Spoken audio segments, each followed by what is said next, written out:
की मीटिंग जब होगी जब पहला एजेंडा इनका होगा। पहला एजेंडा आपकी मीटिंग में इनका होगा, वरना आपकी कैबिनेट की मीटिंग नहीं होने देंगे हम। कोई कैबिनेट की मीटिंग जब तक नहीं होगी जब तक मेरे 10,000 मार्शल को आप उनका पहला एजेंडा नहीं लेके आएंगी। पहला एजेंडा होना चाहिए, पहला कैबिनेट नोट हमारे तमाम हमारे मार्शल्स का होना चाहिए। ये हमारी शर्त है और हमारे इसका रेजोल्यूशन का पार्ट है। मैंने इन बस मार्शल्स की स्थिति को देखा है और बहुत ही इमोशनल मुद्दा है, क्योंकि जिस तरह से आपकी सरकार ने और अरविंद केजरीवाल जी ने इन्हें रातों रात हटा दिया बिना किसी वैलिड रीज़न के। वो भी मेरे पास केजरीवाल जी के हस्ताक्षर का पेपर है जिसमें उन्होंने लिखा, services of all civil defence volunteers में be terminated at the end of October. ये बहुत ही हैरानी की बात है कि अचानक एक आदेश निकलता है और रातों रात 10,792 मार्शल्स जो हैं वो बेरोज़गार हो जाते हैं।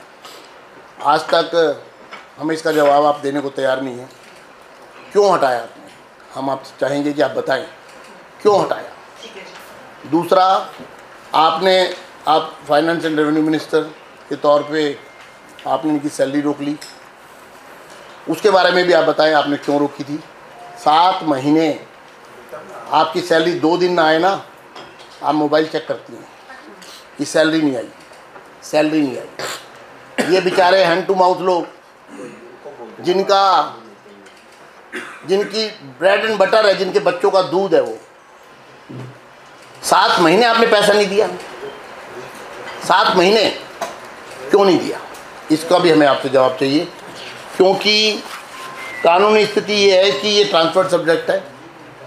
सैलरी देना मिनिस्टर इंचार्ज की ड्यूटी है, और अगर मिनिस्टर इंचार्ज ने सैलरी रिलीज़ कर दी है, हस्ताक्षर कर दिए हैं, तो minister incharge finance and revenue final authority है, उसके बाद इनको सैलरी मिल जानी चाहिए थी।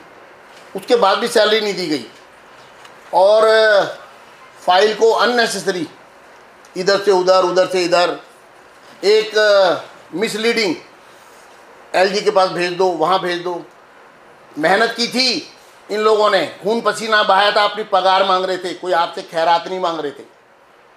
आपने जानबूझ के इनकी सैलरी रोकी और इनको 7 महीने सैलरी रोककर और फिर फांसी का फरमान सुना दिया। अब आपकी नौकरी भी ख़त्म।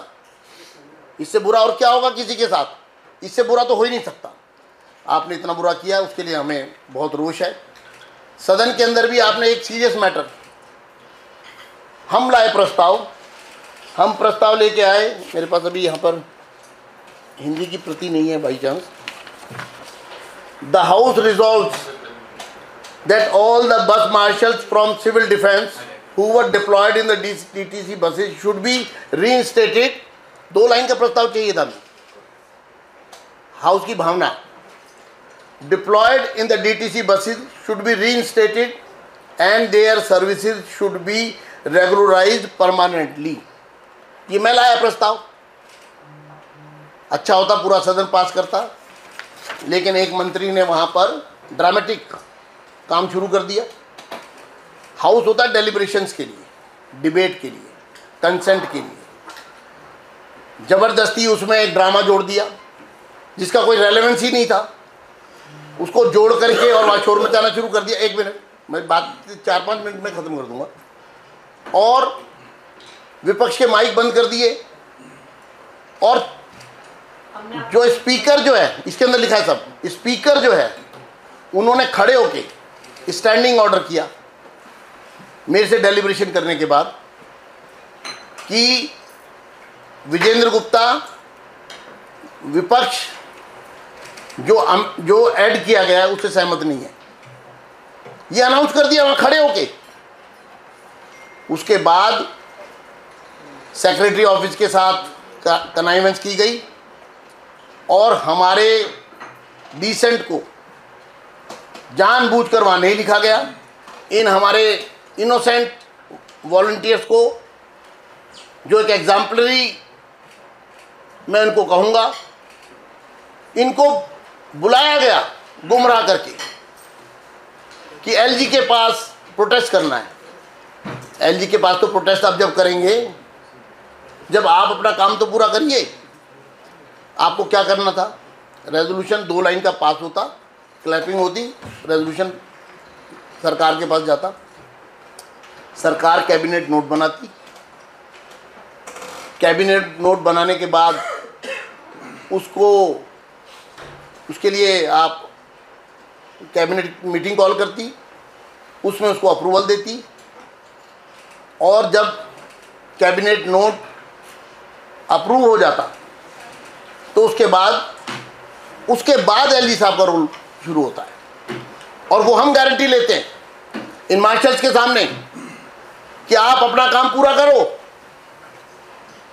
एलजी से हम काम पूरा करवा के देंगे।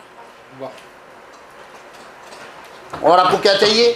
लेकिन आप सिर्फ वहां पर लेट रहे हैं, गाली गलौज कर रहे हैं, अनपार्लियामेंट्री बोल रहे हैं, हम लोगों को काम की बात नहीं कर रहे। कैसे इनको पक्का किया जाए इसके लिए कोई योजना नहीं, सिर्फ नाटक करके दिखा रहे कि देखो हम आपके लिए सड़क पे बैठ गए हैं। अरे आप सड़क पे बैठ गए हैं तो सड़क पर बैठने का तो आपका इंतजाम 3 महीने बाद हो ही रहा है, तब जितना मर्जी बैठना चुनाव के बाद। लेकिन अभी तो आपको काम करना है, आप सरकार में हो।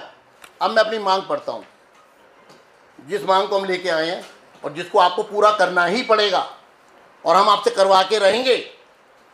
पहली मांग है कि सभी वरिष्ठ मार्शल्स को तुरंत बहाल किया जाए, पहली मांग।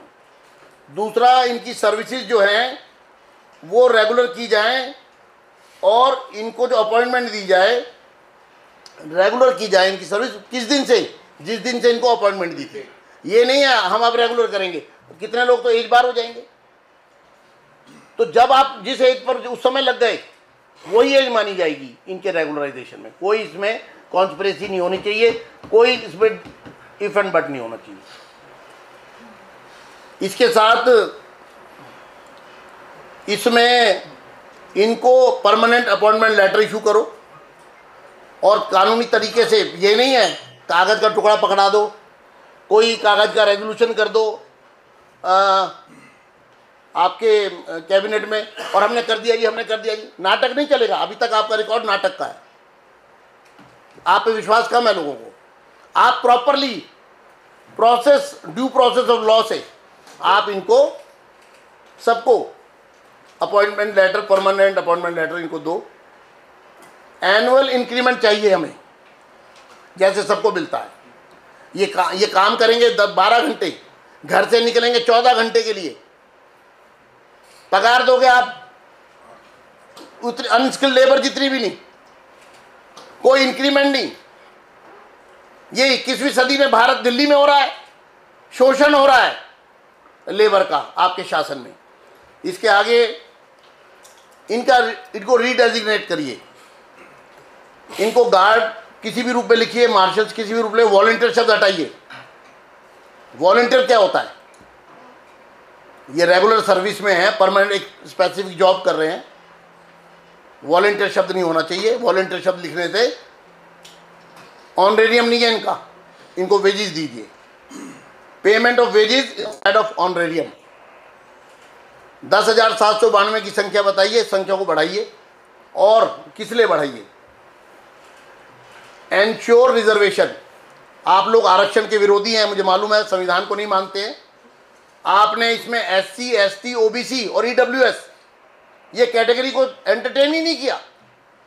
क्या अजीब सरकार है, इतनी इनह्यूमन हो सकती है कि इस देश के SC को, इस देश के ST को, इस देश के OBC को के साथ आपने अन्याय किया। आपने EWS के साथ आपने अन्याय किया। संख्या बढ़ाइए और जितना प्रतिशत रिजर्वेशन होना चाहिए, मुझे रिजर्वेशन चाहिए इनके लिए, रिजर्वेशन दीजिए। और इसके बाद जो रेजोल्यूशन हमने पेश किया था, माफी मांगिए जो जनता से आप लोग झूठ बोल रहे हैं कि हमने कहा था कि हम जाके आपके साथ प्रोटेस्ट करेंगे। हम क्यों करेंगे प्रोटेस्ट करोगे आप? कब क्यों करोगे? क्योंकि आपको काम नहीं करना है। हम काम करने की दृष्टि से आए हैं यहाँ, विपक्ष होने के बाद भी आपको पूरा सहयोग करेंगे।